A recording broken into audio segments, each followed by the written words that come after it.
Okay, there we go. So just to start off, my name is Elisa. My pronouns are she, her. I am a TC staff member. I've been with TC since about 2018. I started off as an intern, and then I was intern there for their development and fundraising department. And then I just became their bookstore assistant. However, this past year, I moved back home to Compton. So I don't work as closely with them or as regularly. I do a lot of online stuff for them if they need it. And if there's ever need support, I'm always there. Like I mentioned earlier, I now work as administration at a charter school out in LA. And that's been going really well. Love them, love TC. They both have the same missions, which is really awesome. And I'm so grateful to be able to be working with them and getting TC to support us in supplying our books. So I've been growing their library right now, and having students reach out and let me know what kind of books they want. Thank you guys for all being here. I'm super excited. I don't know if anybody wants to introduce themselves. This is my first time at, the first time in a long time being at a book club.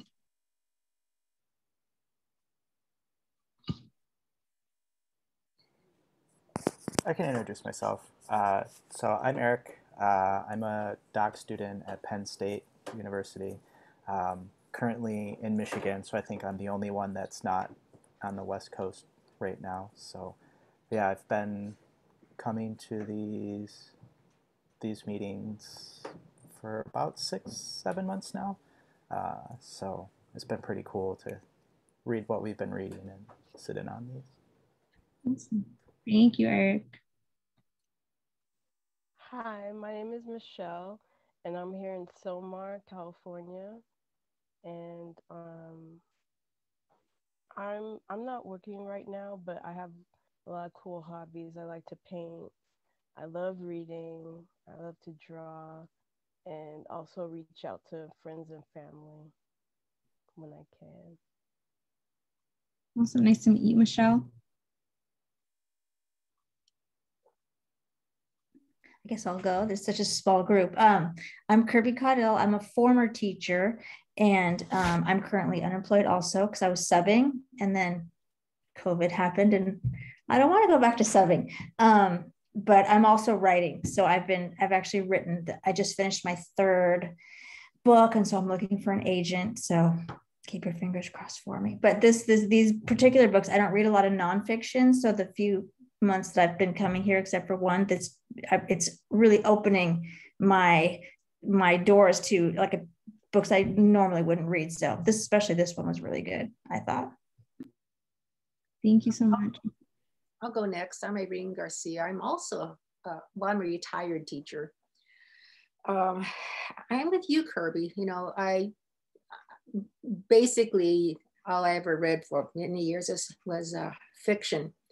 But some of these books are just read like fiction. They're, you know, and inside joke. He'll explain why I said that. Sorry. Anyway, I spend my time. Well, I read, but also I quilt too. It's you know I've always loved to sew, so that's how I spend a lot of hours and money. Yeah, Jorge Garcia also worked in education at Cal State Northridge for over 40 years.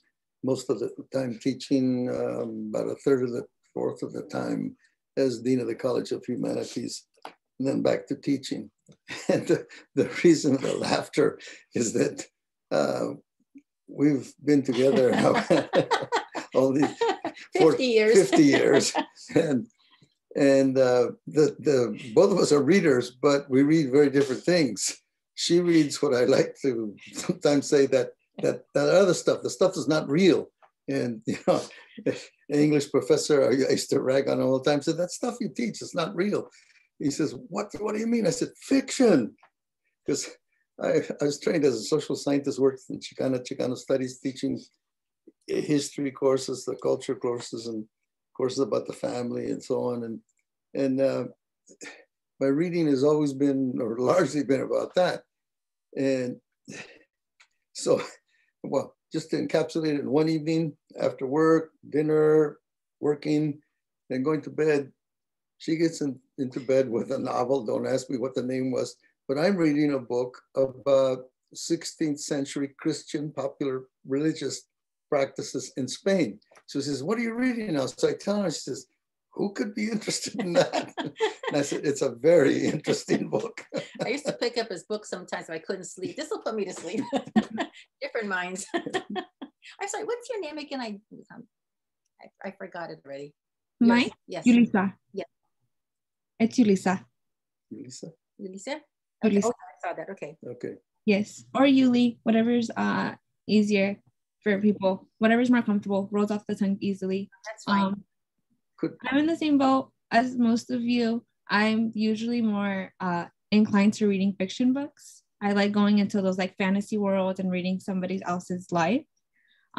So picking up Undocumented Americans, I did not know what I was getting myself into reading it. I saw the cover and I was like, this is a really pretty book. I'm gonna go ahead and read it. And that's how I usually pick up books, to be honest. I pick up a book because I'm like, this is a pretty cover, or I like what it sounds like, and I go ahead and read it.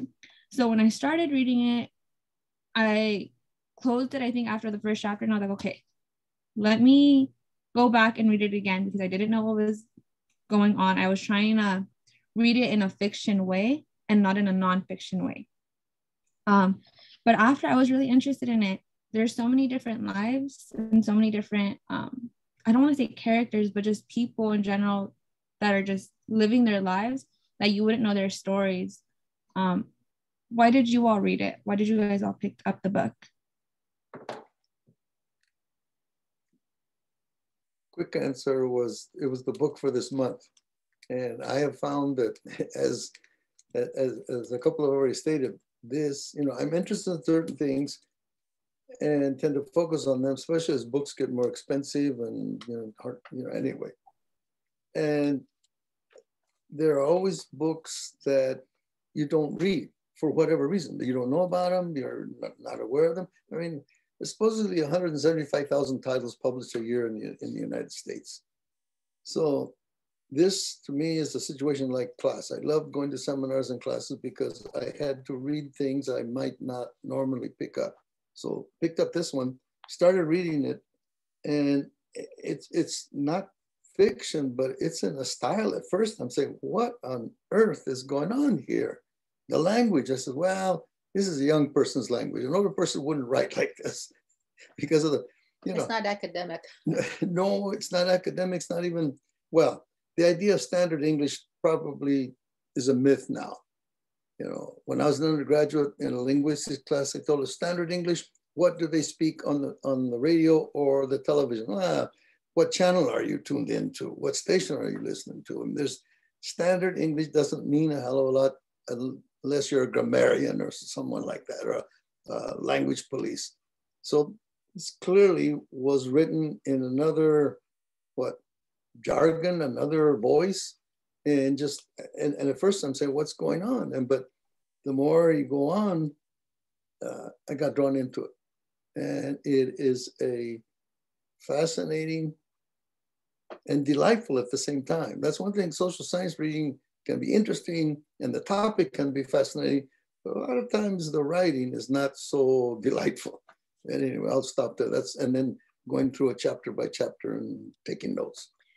And I find her story of just being this wild person and she's like unloading her soul and her, depressed, suicidal, and just like, wow. So she brings us in with both hands, you look at me, this is my experience, and be there for these other people too. I mean, it was a really very compelling book. I had just read After the Last Border, for another book club, and that concerns Austin and immigrant helping area, and they dealt with people from Myanmar and from Syria, and you hear the same kind of stories. I don't want to leave my country, like the Afghans today, right? I don't want to leave my country, but I cannot stay there any longer. And then we know what happens when they come here. I'm done. I just want to say both of what you said together encompassed the vibe of this book, I think, because on one hand, she says, I'm not a journalist. I got involved. Like she said that many times. Like so it's that she's kind of like a journalist because she's documenting these people's real stories, but she says plain out, I'm connected to this because of my own personal story. And she's like helping, like a journalist isn't supposed to get involved, but she's like helping, and she just can't help but be involved in their lives. So she did take the two things together. And I don't know if you guys have heard her. I can't remember if it was like a This American Life or a Moth, or there was some radio podcast that I remember hearing her read one of these stories, and it was about her dad. And it was very, very telling. She was talking about her dad, how it was in this book too, where he was delivering food, and so much so that it was rubbing against his legs.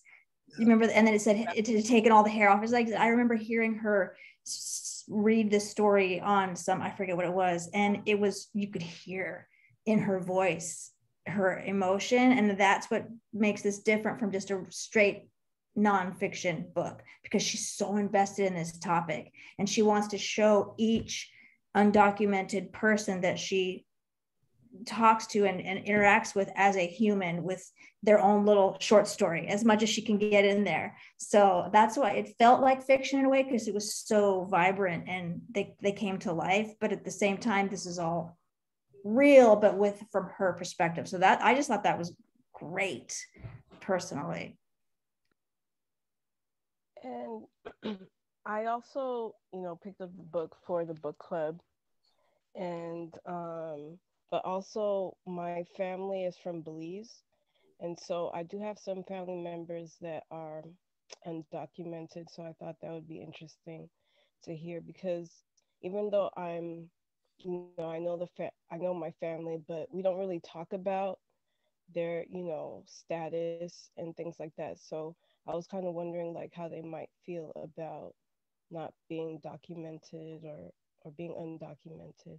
So that's a major reason why I read it. And like I got the book and I started reading it, and I was like, I don't know, I'm kind of having a tough time reading it. So then I got the Audible book, and she read it, and I was like, okay, this makes so much more sense her reading it.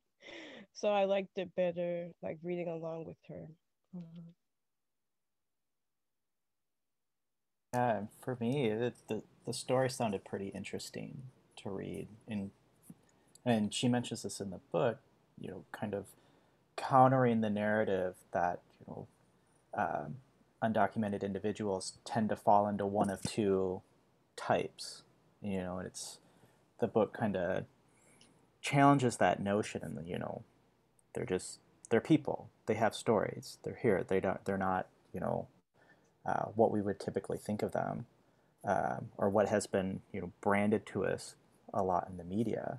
And it brings to mind another book that I read earlier this year called Illegal, that kind of brings up similar themes. The author comes here as an undocumented individual, but then makes not so much makes a name for himself, but becomes a successful translator in Chicago, but at the same time is talking about all of the anxiety and fear that comes into being undocumented, and how this is pre 9/11, so he had a little bit of fluidity in traveling throughout the country, but after that time, just how much his world collapsed really into kind of the Chicago area. And that's what this book does too. It humanizes what has been more often than not a dehumanizing aspect of our country. And I think it's really good. And even, I'm sure we'll talk more about this, but just some of the pieces that she references, specifically Flint, which is close to where I'm at, it's, I was surprised, and that generally doesn't happen when I'm reading works like this, of how communities are further marginalized by the state. So it's really interesting. I like it. One thing I will say though is that fiction, I've read a lot of fictional accounts of different immigrants from all over the world. It's one of my favorite genres to read, and I'm sure you have too, Irene, because it's like, I mean, Pakistan, India, and many other Asian countries, Korea, China, Japan, Mexico, Honduras. Like there's I've read, because I read the stories through fiction. So I've read those from all over. And it was like, I'm like, oh yeah, that reminds me of that one book that I read by so-and-so. Like they are telling these stories of how difficult it is. And all and the one thing that you touched on is like what was the thing in this book? I can't find that exact quote. It was like, the different brown immigrants. You've got the ones that are like, they have the two different things, the skilled workers and the non-skilled workers, like depending on what country. So I've read fictional books from both of those perspectives many times, but the story deep down is the same. There was a reason they needed to come here. It wasn't necessarily their first choice, either it was by an arranged marriage. A lot of the other ones, like from India or Afghanistan or Pakistan, it's a lot of times it's a woman's perspective coming for an arranged marriage and her husband had a job here or something. But there's all these different stories of why immigrants have to come here. But the myth of just go back to your own country, or why do you come here if it's so hard? You're like, no, like if you read any fictional account based on a true story or this, you're seeing it's not, people aren't just coming over just to like live on, like, you guys don't need me to tell you all the different stereotypes about what other people think, but it's like, if you just want to read any story about why people come here and what they're going through when they get here, it would like wipe out any of those misconceptions, honestly. But people don't, they choose not to.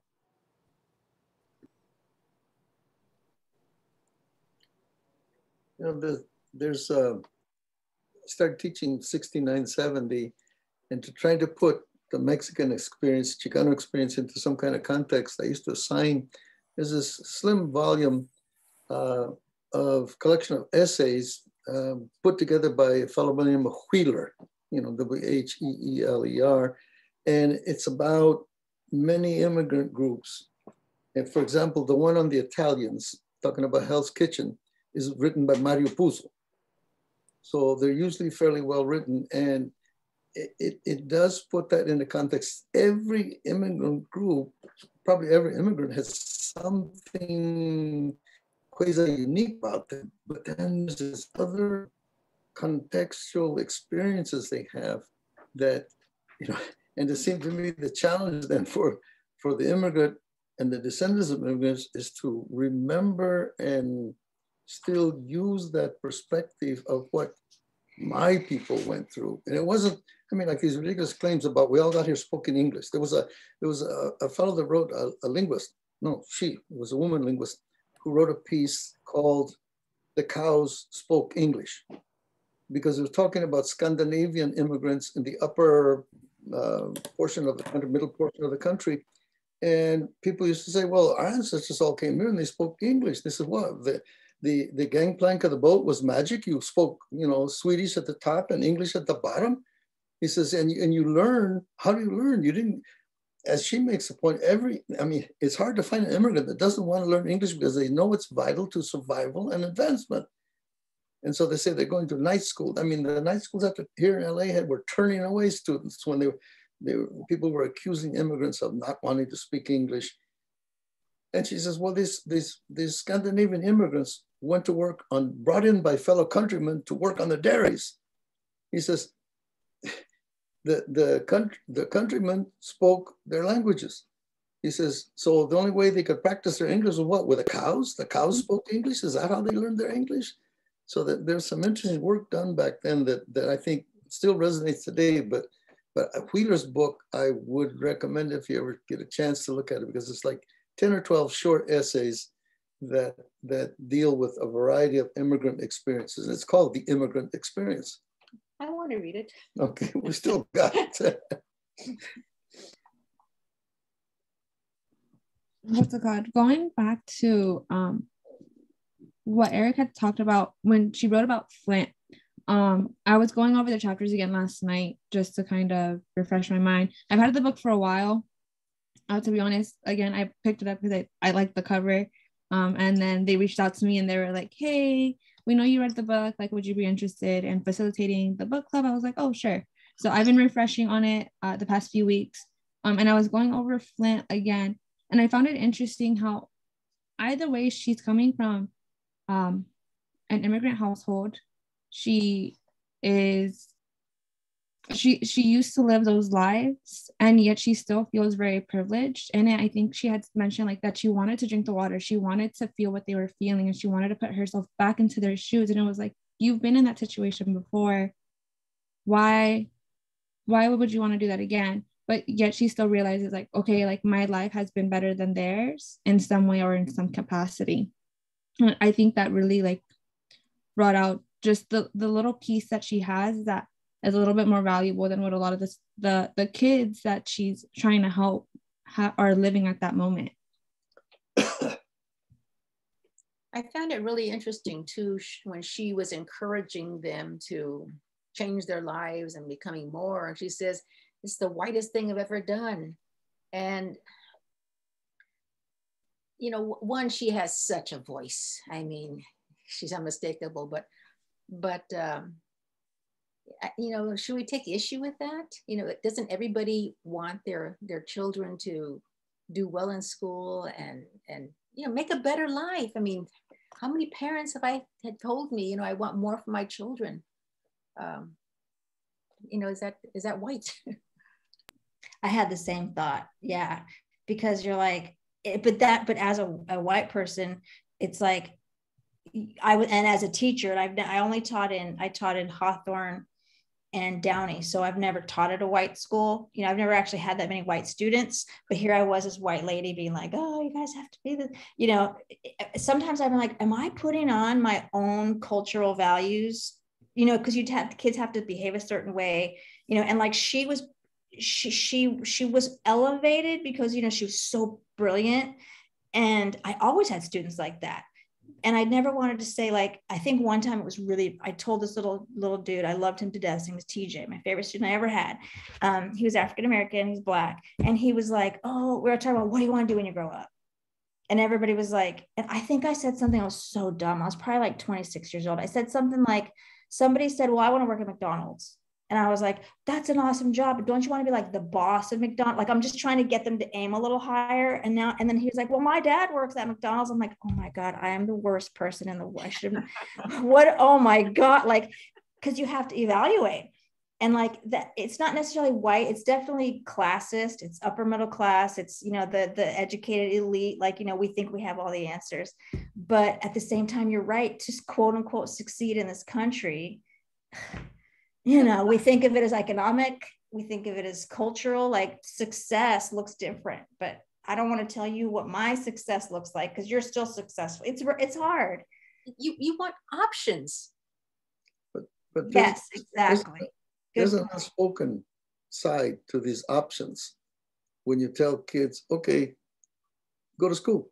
And then you have all these opportunities. I saw a horrible poster for going to college saying 7 reasons to go to college. They had a house, supposedly in Malibu, with 7, you know, underground garage bays with a luxury car, like a Lamborghini in each one of them. I said, that's not why you go to college. That may be one of the reasons, but that's not what I got after I graduated. Yeah, with your diploma, they give you the keys, right? Yeah. No, but and you say it's such a white thing. Well, who is in those positions in the educational system? She even said, I drunk the Kool-Aid. Mm-hmm. And you know, and I'll admit, when I was in second, third year of university or college, we used to joke about, oh yeah, we're going to get a diploma, which is a passport to paradise. And then you find out it's not. But I say the unspoken is always, if you are not successful, it's because you didn't do something. You didn't follow through. You didn't finish. You didn't have the wherewithal, the perseverance to do it. And the grit. So that's don't the new term. blame anybody. It was you. You had America, land of opportunity. And who's telling you that? White people. Mm-hmm. I never, It's a Protestant ethic that built this country. You know, pull yourself up by your bootstraps, and if you don't work hard, you know, like if you don't work hard, then God doesn't love you because blah, blah, blah. I mean, it's horrible, and that's the foundation of our capitalist society, is that myth of if you just work hard, like, not to mention these systems that are against you, or like, oh no, you have poison freaking water. That's not you know, how are you going to be healthier going to school if you're drinking water that is killing you? And you know the government is lying to you. I mean, can you blame anybody now for not trusting? Well, and in the midst of all that, it seems to me one of the things she is living and writing about is empathy. Even though you may not be personally in that situation, you may not even know fully or understand the complexity of it, but can you empathize with that person? Yeah. Can you work with that person? Not for, because there's another thing that white people do. We come to save you. We come with the message. It says, but who gets in there and works with you? And it's complex because she talks about the dreamers. The dreamers are kind of like the chosen ones, the favorites of a lot of people, because what's more attractive than young people brought here? They didn't know. I mean, the times I met students that did not know they were undocumented until they applied to college and they had to, put forward a social security number. And what was the reaction from some of the Chicano students over there when California said you can come in under California state tuition, resident tuition, if you've been here, if you graduated from a high school here in California, and you can receive state aid, not federal aid, but state aid. I heard students saying, what the F? They're giving them more than they give us. I said, no, they're giving you exactly the same thing. But the mentality is, I'm missing out. I'm a citizen. I have birthrights.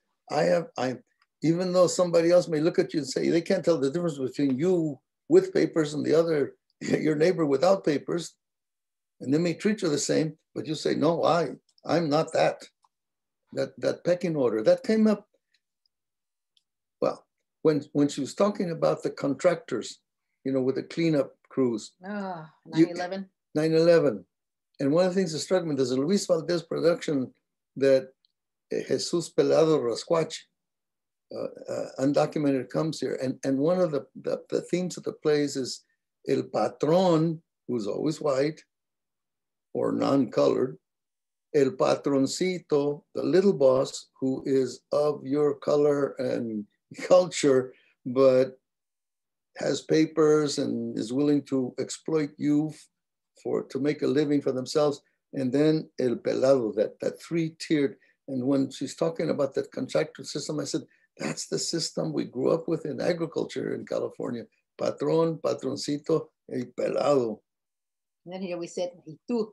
And yes. He would spit or something? Yeah. Yeah. It was always clear, that pecking order. The middleman who cheats you too.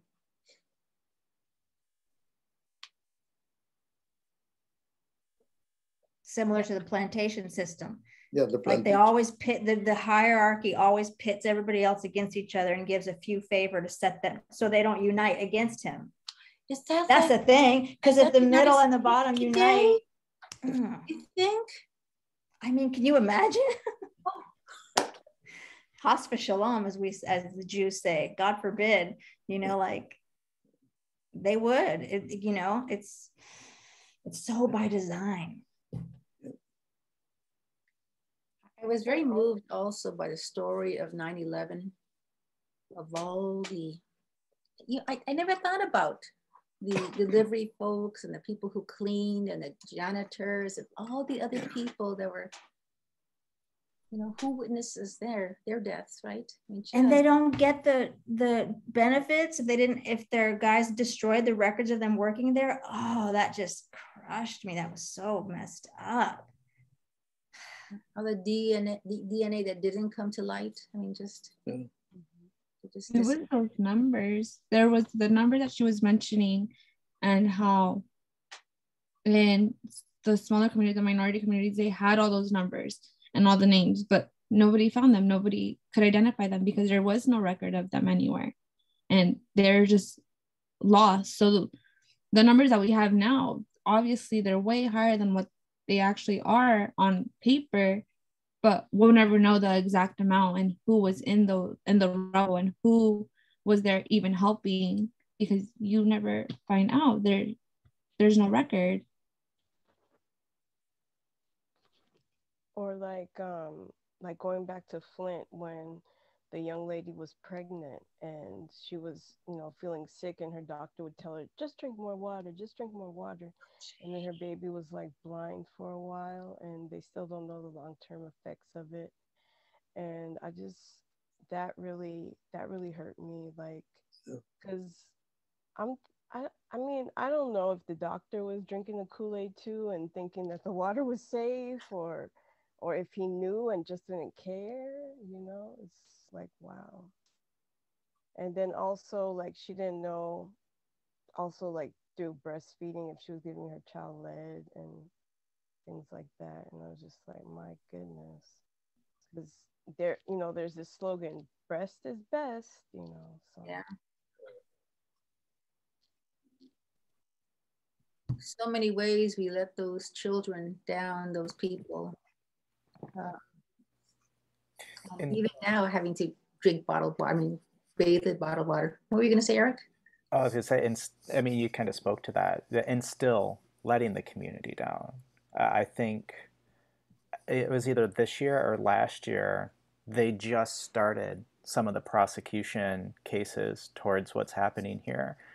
And like, to kind of dump gasoline on all of this, like, Flint is almost segregated into a more affluent area, and then you have the area that was hit hardest when all the auto manufacturers moved out, which were primarily brown and black communities, which is where a lot of this water crisis is happening.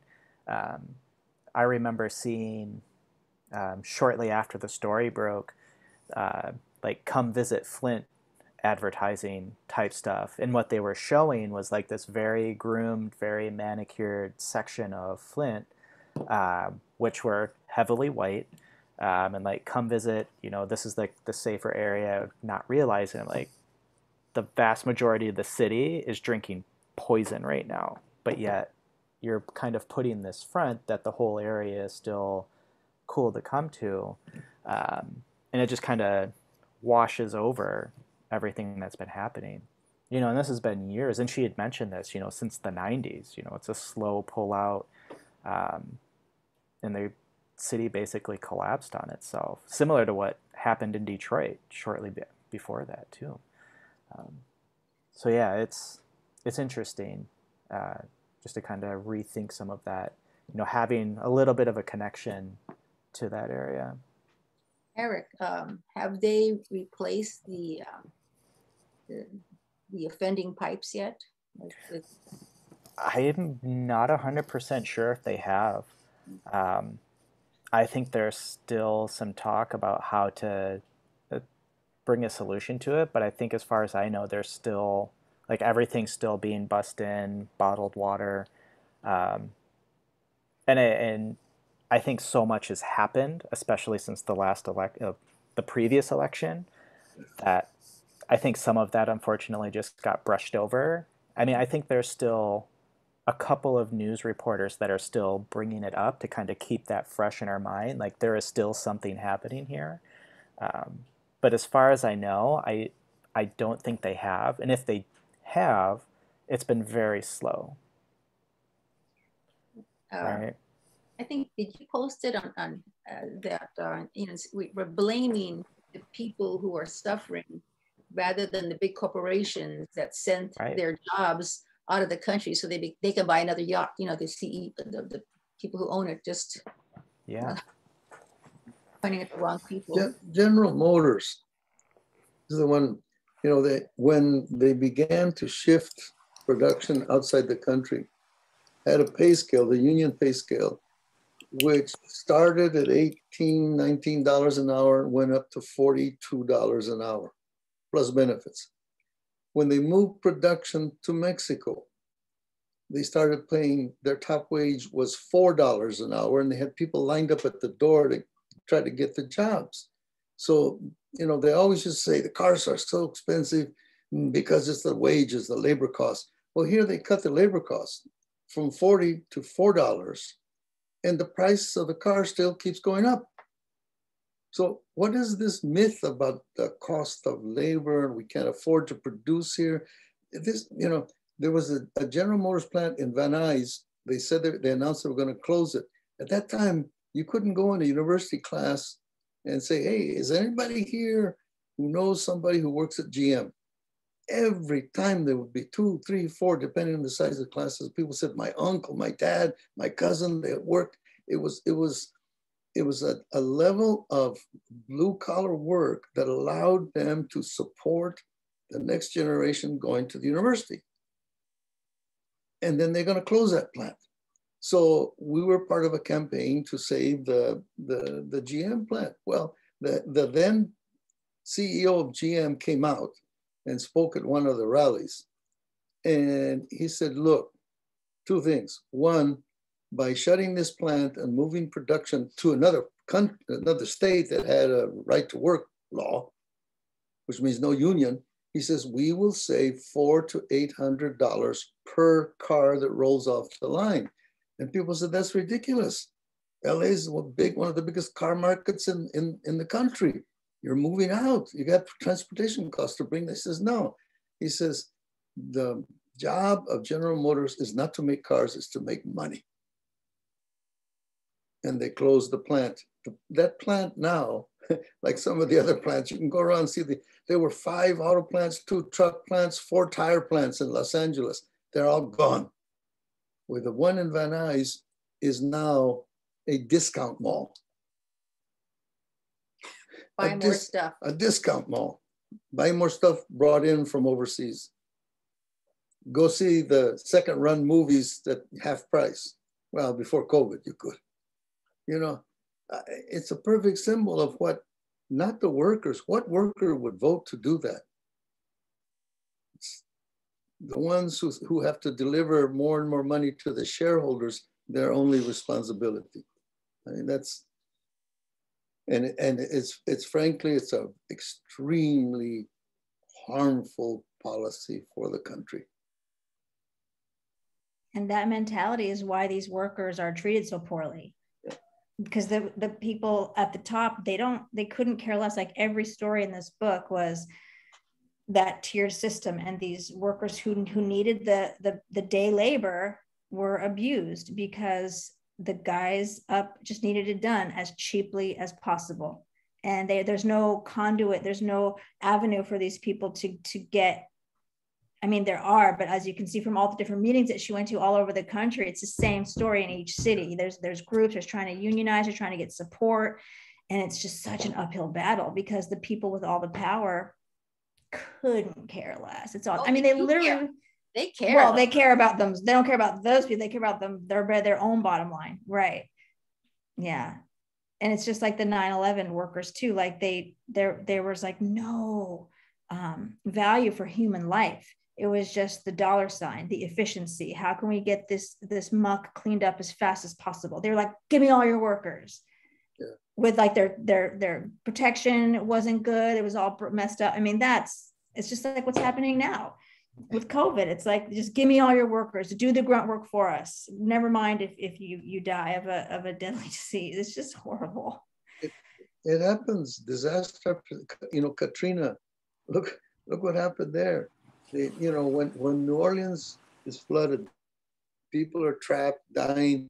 They want workers. And what happened is, and she talks about that, half the workers are from overseas, and the Hondurans were really happy for one aspect of those days because a large percentage of those workers were from Honduras and they were bringing more from Honduras.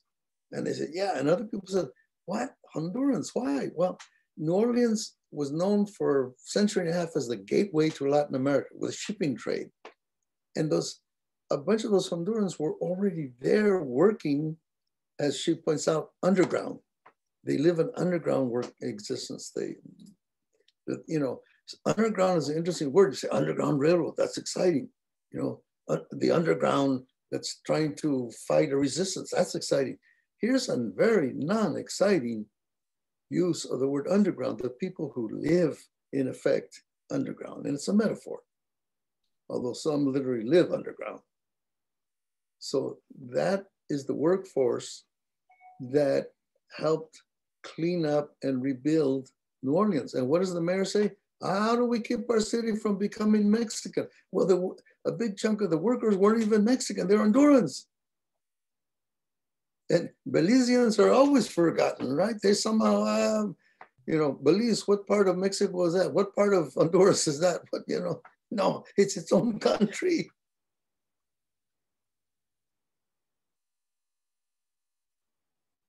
Like, I had no idea that, like, who was cleaning up, after Hurricane Katrina.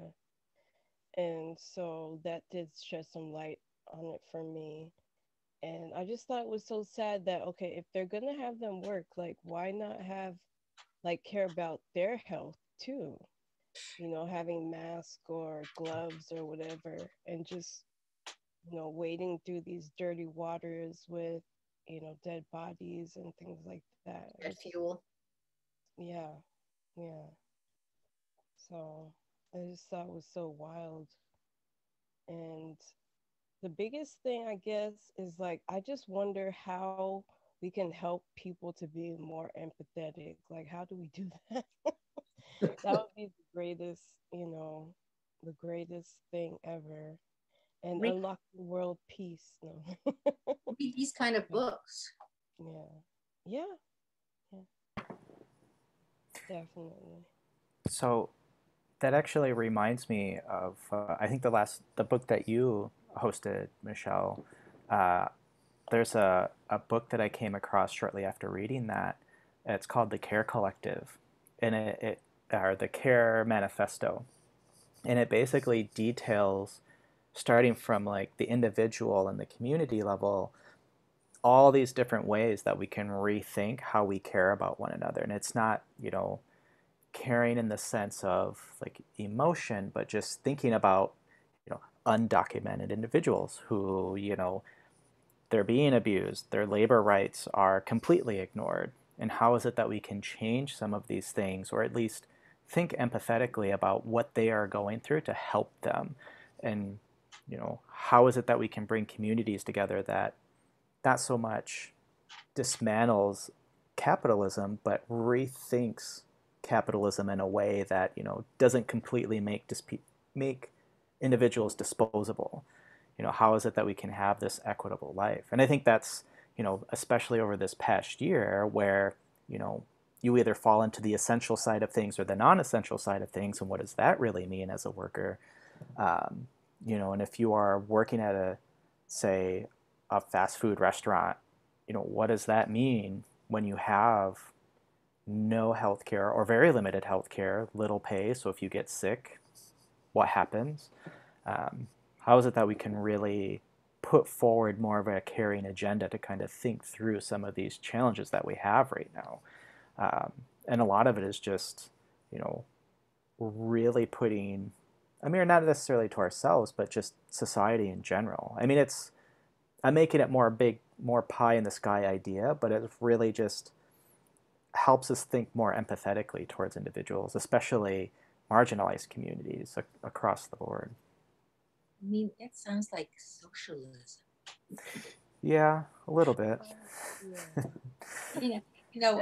A friend had gone down to Los Angeles, and she said that she had seen so many tents out, and she says, "Oh, they're having some kind of vendor fair." No, it was the homeless. No. And she says, "Man, that is really the ugly side of capitalism." If you're not one of the money makers, you're out of luck in this society. Yeah, and I think going back to this book, what does that mean for somebody who is unable to physically do any type of labor? Like, what does that mean? I think about I think it was an executive order that Biden just passed about relieving debt for students with disabilities because they're, they may be in a position where they're unable to find work to pay for any of that back.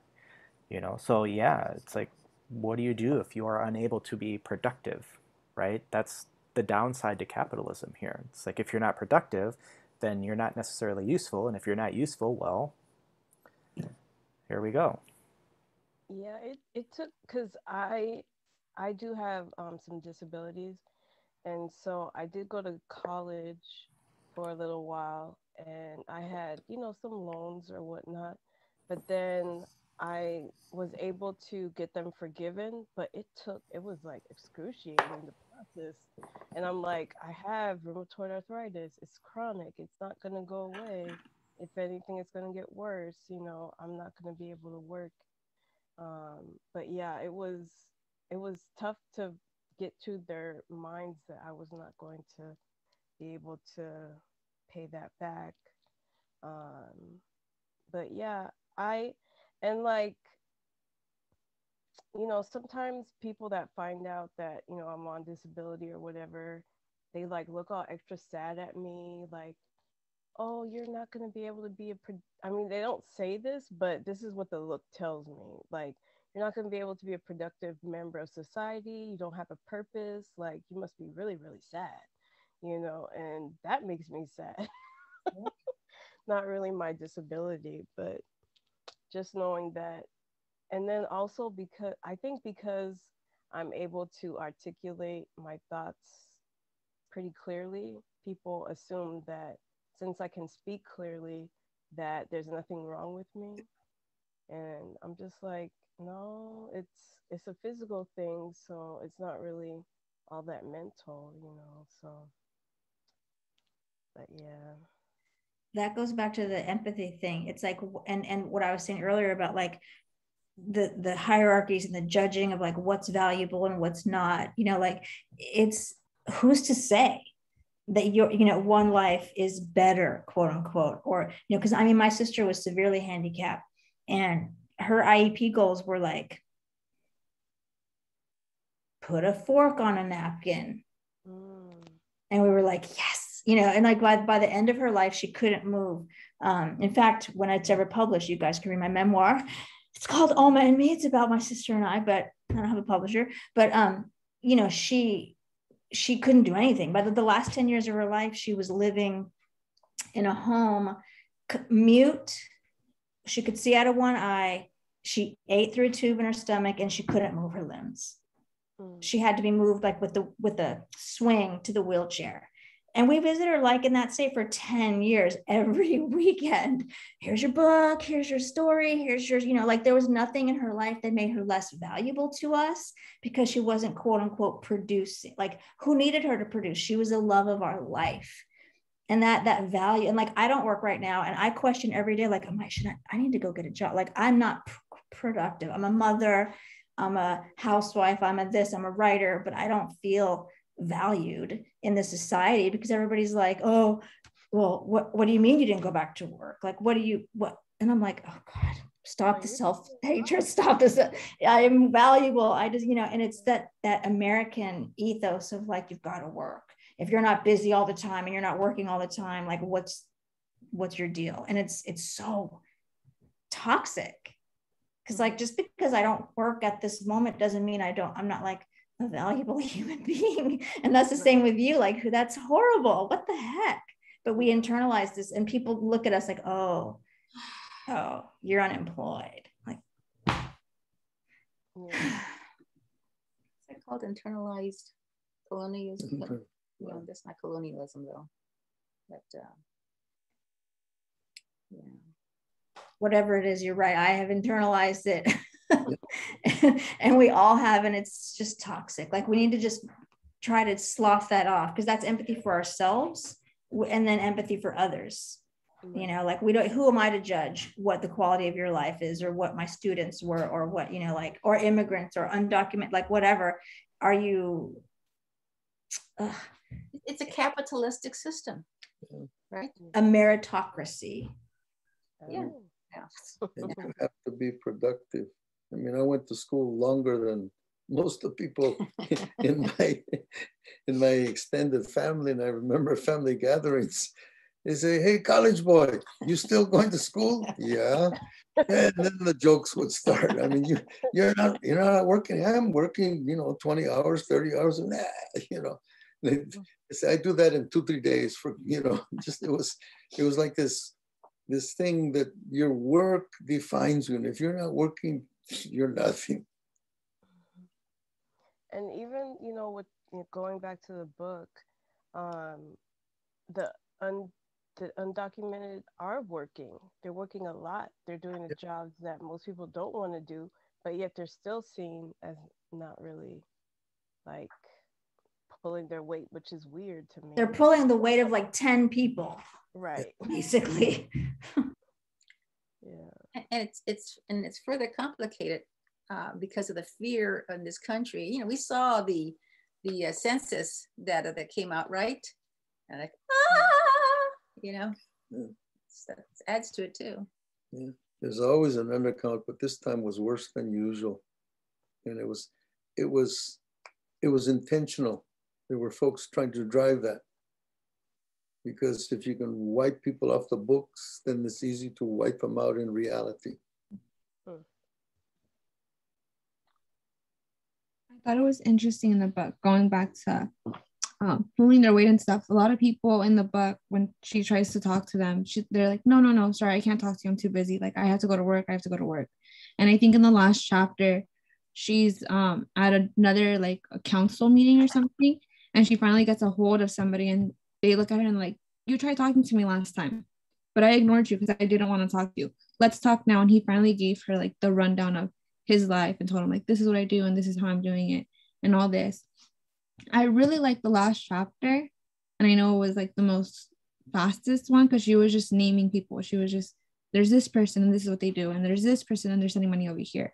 And this person's from over here. And this is their life story. But it was just like, she was trying to get so many more stories out that she couldn't do in the other chapters, because the other chapters, they were like pages and pages of what they were doing here, what their life when they were younger was like, what they want to do in the future, and like day-to-day things. But that last chapter, I think, really just highlights how many of these undocumented folks aren't getting their stories out and have their own stories.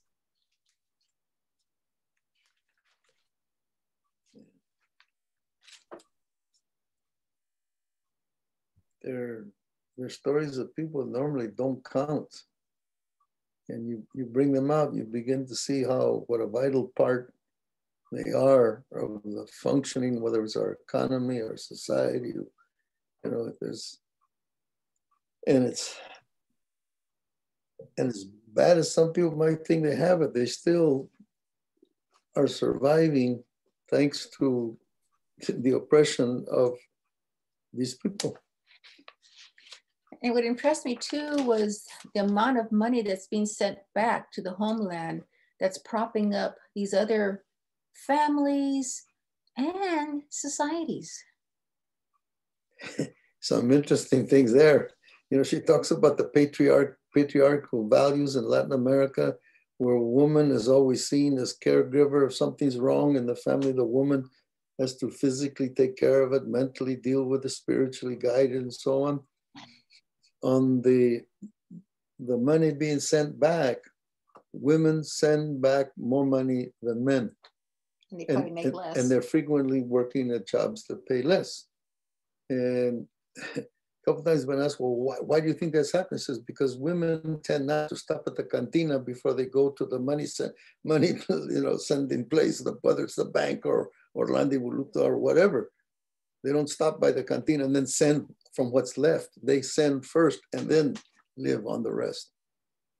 That's a generalization, because right away somebody said, well, I know this person. I said, so you have one, so what? It's interesting also this, even with the money being sent, my family, at least my dad, he's an immigrant. He came when he was like 18. He has 3 kids in Mexico. When he was here that first year, he was just sending money like crazy, trying to support them. And then he met my mom. And then he was like, oh, never mind. Do I want to go back? Do I not want to go back? It was a big issue. And he was going back and coming back, and like it was an issue up until they decided to get married, I think a year later. But still to this day, like it's gotta send money to them, gotta pack up the boxes, send clothes to them. When he came at the age of 18, I think the kids were like maybe 3, 4, and 2 or 1. I don't know how old they were, but they were really young kids. They were babies. And now they're like 20 something. They have their babies of their own. And it's whatever we have over here, they have to have too. My sister over here, she has 2 babies. They're going to school. They have their tablets because online school, you had to get those tablets and help them get online. So my dad was like, you know what? Let's get them tablets too. Let's send them over. We got a jungle gym for them over here. Let's get them a jungle gym. And it's like he works on his own. He's a landscaper. My brother helps him now, but it's all on his own. So he'll work Monday through Sunday, nonstop, 6 in the morning till 7 p.m. at night, just to get all that money out. So I think that's another reason why also after I read this book, I was like, you know what, this correlates a lot more to me, simply because of the lifestyle that these people are having. I relate to it. I see it in my dad and my uncles and my cousins, but the DACA recipients, the dreamers, I never related to that because my family only came to send money to people to support those in Mexico and that needed that extra support. Have you ever met the other family? Yeah. Luckily, after my dad got his papers here, I was born out here. So we were going, I started going when I was about 6, 7. When I started going though, I didn't know I had siblings out there. It was like, let's not talk about it. It wasn't until I think 2, 3 years later, one of my cousins out there was like, do you know you have siblings? Have you met them? Do you know that they have a different mom? So that was a big issue that we had to deal with and that my sister had a hard time coming to terms with. I myself, we love them. We have group chats. We go on to trips now. They unfortunately don't have papers to visit over here or visas. So what we do is my dad will buy them plane tickets. He'll fly them out from Aguascalientes to Mexicali or Tijuana. And then we'll drive down. And then we all meet up in either Tijuana or in Ensenada. And we'll just hang out for the weekend and be together as a family. That's harder now, though, simply because we all work. We're all like over 18. Finally, we all work 9 to 5 jobs or like my dad, 12-hour shifts. So it's hard to get that support to go see them because then we have to find somebody, okay, who can do the landscaping job for my dad? Which one of his friends is available and not working with a contractor with that hierarchy of people? Which one of those people can let just one person go for the weekend and cover those houses and those like plazas that my dad has to do? So luckily we do all hang out. Wow, your dad's a worker and a half. He is. He does a lot. It's a funny story. He tells me all the time when he came over here, and it's not a story that you hear constantly because a lot of people don't like talking about their journey from the border to the other side. But on one of his trips over, there was a lady who was crossing with him, and some way, somehow she had tripped and like broken her ankle. And the man that was guiding them through the desert or whatever was like, you know what, just leave her there. Like, we got to go. My dad being himself and wanting to being that like fatherly instinct that he had, he was like, I can't do that. So he carried her on her back and he took her all the way up until like passing the river, passing everything. And so I think they landed in Texas. And I think that's where he dropped her off. And after that, they never spoke again. She would send him mail and like letting him know like, oh, like I'm doing so good. Like I have a family, I have a kid now, but they never met up. They never spoke again. It was just that fatherly instinct and that like, I think for him, it was what would happen if that was me? Like, I would hope somebody would help me. At least that's what I think. We've never gone into detail because that's his own life and I don't like pushing buttons. But that's his story that won't ever get out like that because he's a very like, I'm at work, this is my work, I just want to focus doing this and then get my money, send it out. You gotta write that book. That whole story is so, I'm like, oh, tell me more. Like that's a story that needs to be told. Like, yeah. Wow. And how traumatic for him too. Yeah. And maybe that's why he doesn't talk about it. No, yeah. And that's what, again, the trauma that's behind there, it's not something that a lot of people are comfortable with talking about.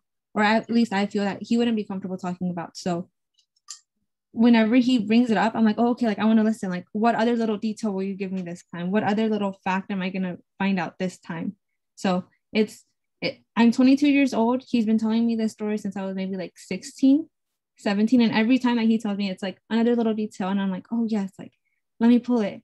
And that's how I feel like this book, The Undocumented Americans, was. She was just having conversations like, oh, another detail, let me take it. Another detail, let me take it. So it's just an ongoing conversation that she was having.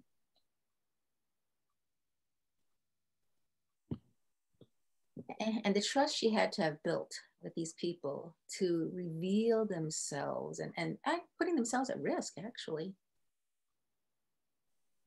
Yeah, it was quite a book. I think that's where she talks about wild, and even she uses, I think in the beginning, the word punk, that there's that enables her to connect quicker with people because she's open, she's out there. I mean, she's not trying to, because when somebody approaches her a lot of times or something like that, you wonder, what's the game here? What is the game they're trying to get?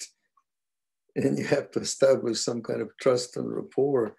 And I think that's part of what she describes as the wild and even punk type thing at the beginning. At least that's the way, when she first said it, and you're in the introduction, in some of the first pages, you go, what the heck is this? But then you see as she goes through that she doesn't always talk about it, but you're right, she very quickly connects with people. And sometimes people don't cooperate, they're hesitant, like the one case you're talking about, it took a while. The other person has to feel some sense of trust and safety with you. Otherwise, why? You've been burned too many times. Workers that have been, we had at the university outsourced the janitorial to a contractor, 6-month contract, and the contractor skipped out on the last payment to the workers. He got his payment, but the workers didn't get theirs. And you go to the university and say, what the hell's going on? They say, we didn't hire him, it's a contractor. That's the age-old thing. That's why the patroncito's in there, to shield. He's a prophylactic for the patron. Or she can be. It doesn't have to be a man. And another part in the book where she was talking about like children can naturalize their parents, and how sometimes when the children when they turn 21, they can file for their parents to become citizens or whatnot, and they would like deport their parents. Like I never thought about like that sneakiness of ICE and different organizations and stuff like that. And I was just like, man, because if I think if I had to naturalize my parents like by turning 21 and like filing for them, I wouldn't have thought like, oh, this might be a dangerous thing to do. You would think like, I can't wait till I turn 21 so I can help my parents out. Yeah, so I thought that was wild also. Another instance of not being able to trust the government. I never dreamed of this most of my life, that you couldn't trust the government. That you could. And it's crazy during that, I think it's Connecticut, when she's in Connecticut, where they're in sanctuaries, those two families end up they go to the church. And it's funny because so at least now I don't see that connection to the church anymore, especially in like Latino households. They're not going as often, they're not as involved, but yet they're still there and they're like, okay, doors open. She herself like is not a part of the church, and she herself is very like uncomfortable. And I think, I don't remember his name, but he called her like, oh, was that too much for you, my little atheist? Right. Like, they're in like the little prayer circle and she's like, this is weird. But like there's that opening where it's like, well, like I can rely more on a church than I can on my own. government, a church that like I don't go to and I'm not a part of, and I don't look for and help, and the government who's supposed to be here and supposed to be supporting me in some way somehow can't offer that to me. Those are heroic prophetic churches that do that, because most of the churches won't touch it. Right. The Placita Church downtown, this is back when it was mainly Salvadoreños. They were after the 80s. You know, the archdiocese, the archbishop says, no, we will not shelter, we will not give sanctuary. The priest there, it was the priest who said, no, this is a custom, this is a practice older than your order, and it's the right thing to do. So, I mean, it has to do with the individual consciousness of the people. And you know, this broad sweeping claims, I do it all the time, the church this, the church that, but the church is made up of a lot of small parts. Unless you're in a one church, one building operation, even there it'll depend upon the individuals. I mean, no, I'm sorry for interrupting. No, well, you know, like she says that Martin Luther King said an unjust law, it is being out of harmony with the moral law. And that's what you're talking about. Yeah. That moral law, what is the right thing to do? And you claim you follow certain teachings, and you read those teachings, and they have one kind of message. And this is one of the reasons why churches are having trouble. You go in there on Sunday, and from the pulpit, you hear a very different set of teachings. It contradicts what you read. And I think the words there, you know, they're fairly clear and they're consistent all the way through. Yeah, because even, I think it was Dr. Martin Luther King that said that Sunday at 11 a.m. is the most segregated time during the week, is because like there's the white churches, there's the black churches. And I understand like if there's a whole different language, you know, like a Filipino church and they're speaking Tagalog, or Spanish church or whatever, but most churches are still very segregated. You know, whether they go to church on Sunday or Saturday, or temple or whatever. I'm not sure about temples and stuff, but I'm guessing. Well, they're Saturday. Going back to the Flint situation, one of the things she talks about, there's one church that has mass in Spanish, St. Aloysius, which is outside the town. You got to literally, physically go outside the town. The churches, the parishes in the town don't have Spanish masses. Mm-hmm. What kind of stuff is that? Yeah, because a lot of churches have different services, so they can do it. They just don't want to. During the recent protests, like the Black Lives Matter protests and stuff, my mother-in-law, who is a very conservative white Christian woman, called me because, now this is, I mean this as a joke, but it's kind of, there's a truth. I might be like the blackest person that she actually knows, and I'm white, but I happen to know, like, come from a different upbringing, a different community, and I read different. It just was funny. So she called me to tell me how she knew this was affecting me, and I'm like, oh God. And she was like, what can I do? It's funny. A lot of people called me as their black friend, and I'm white, but you know, there's some very segregated people. You're absolutely right. But so she was asking, what can I do? You know, like, what can I do as a white woman? I don't live by any black people. They don't go to, you know, I don't know anybody. And I said, well, you're Christian. Mm-hmm. Go to church, talk to your pastor, talk to your minister, get together a Baptist. It's all online anyway. Right. Call black churches. We're online for the next year and a half. You know, I didn't know at the time. I thought it was just gonna be a couple more months. I was like, go through Jesus, go to black churches, go on their websites, get brotherhood in Jesus. If you can't find that place to come together from Jesus, right, then we're doomed. You know, and she's like, oh, that's a good idea. I'll talk to my pastor. Maybe we'll like find a Baptist church, a local. I don't know if she ever did it, but that's the thing. Like, isn't that the teachings of Christ? To love thy brother, love thy neighbor, care for the poor, like all these teachings. But the churches are so segregated. because humans, Yeah. we mess it up.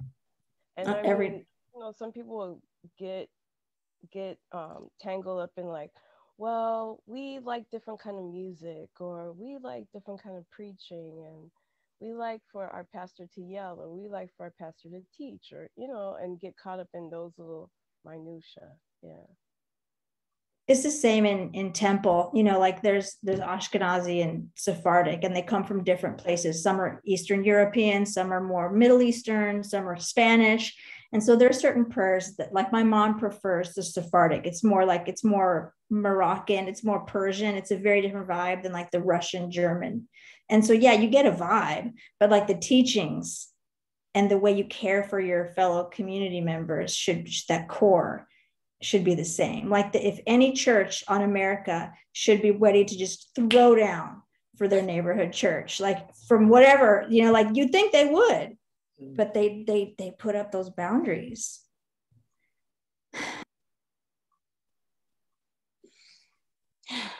Yeah, big sigh. But the book gives you hope. Because there are, you know, you gotta know those stories and some of those people too, the ones that are out there that are, to use a word that a lot of people don't like, the resistance. There has to be resistance. You know, I sometimes, well, having spent all this time inside, you know, isolation, you think some of the metaphors we use really aren't that helpful. You know, this one that they like to quote, and I see different versions of it, so it's not always the same, about the moral arc of the universe bends slowly, but it bends towards justice. When you talk of an arc, it's a beautiful symbol, like a big rainbow or something. I said, well, you look at what the process is, like a lightning bolt. It goes forward, it's shoved back, it goes forward, it's shoved back. That resistance is a vital part in making that moral arc bend. And without the resistance, it's not going to bend. That's right. It's going to be pushed back. That's why those census numbers were so important, because that's why they're trying to suppress those census numbers. You know who I mean, you know, because these old white guys who are in power, these very wealthy people who have monopolized our society across the globe, not just here. They don't want the resistance. They don't want to know that this country white people will be the minority. They don't want to know. They don't want to relinquish their power. So they'll do anything to suppress that. And that's where the undocumented workers come in too. They don't want to know. They don't want them counted. They don't want their needs to be met. Like, God forbid they were included in this census. Yeah. Then our laws could change. Our municipalities could change to care for these people who we're living with. But no, they don't. And if they're working, that's the resistance going to go backwards. And if they're working, not counted, but having to contribute to Social Security, so much the better, because they contribute millions of dollars that go into a special slush fund that then these guys can use for whatever purpose they want. And they do rate it, don't they? Yeah, they rate it.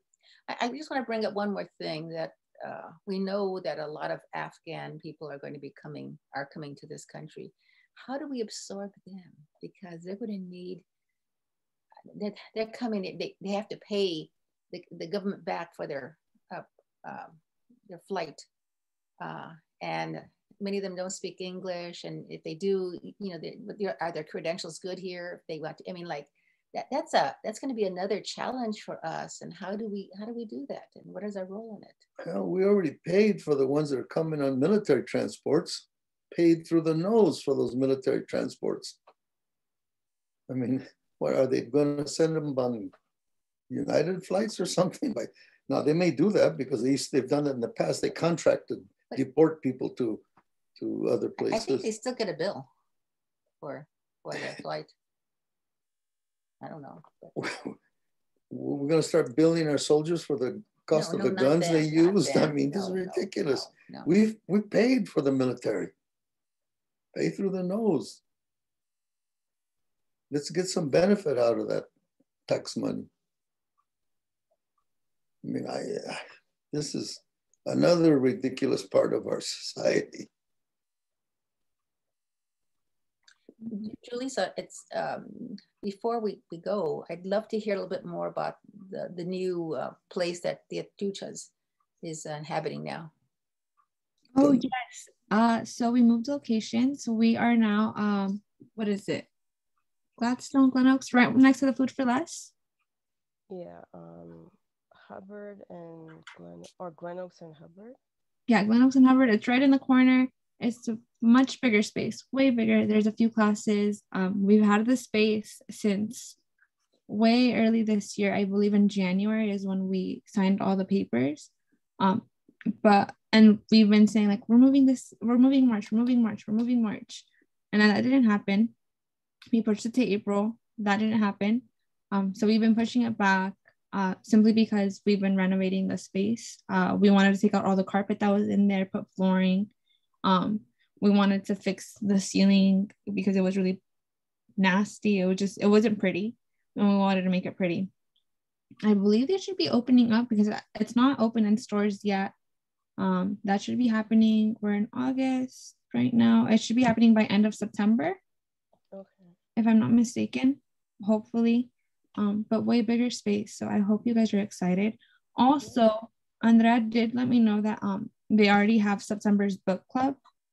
The book for it, it's Holding the Line by Barbara Kingsolver. Let me put it in here. See Kirby saying, "Oh yeah, I read Barbara Kingsolver." Yeah, I've read a book. All of them. You read Holding the Line? Poison Wood Bible? Kingsolver, not Lover. Yeah.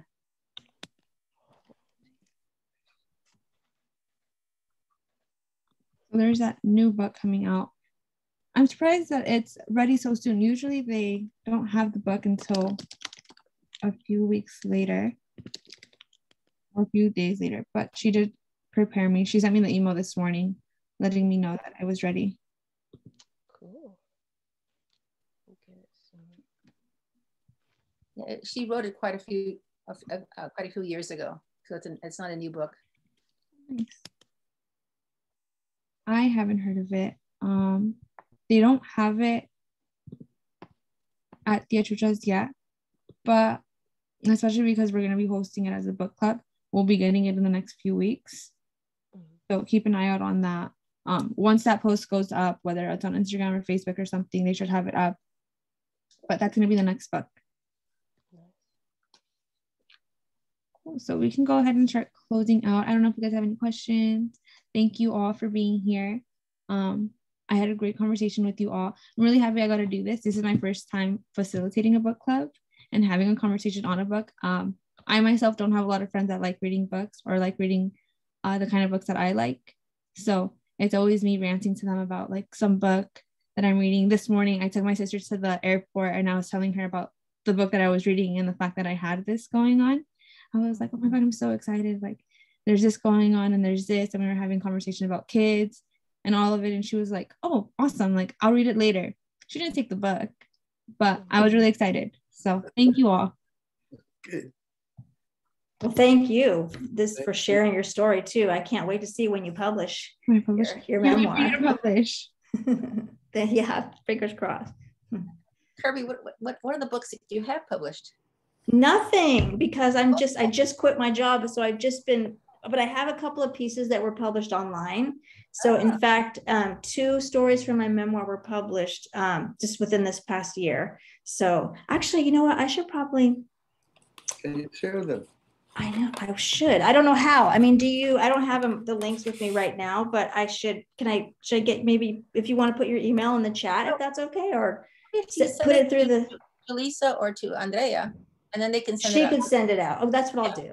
Yeah. Julissa, is your email in the website, or should I just do Andrea and say to send it to you guys? Do Andrea, yeah.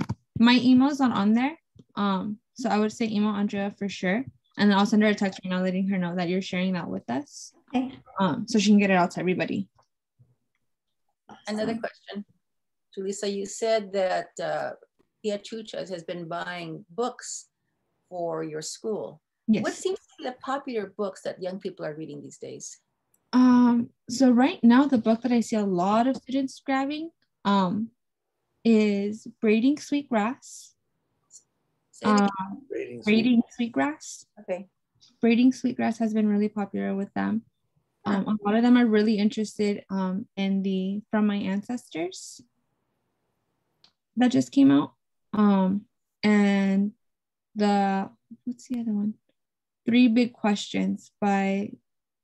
I read that one. Yeah. So those are the books that my students have been grabbing lately and have been really interested in.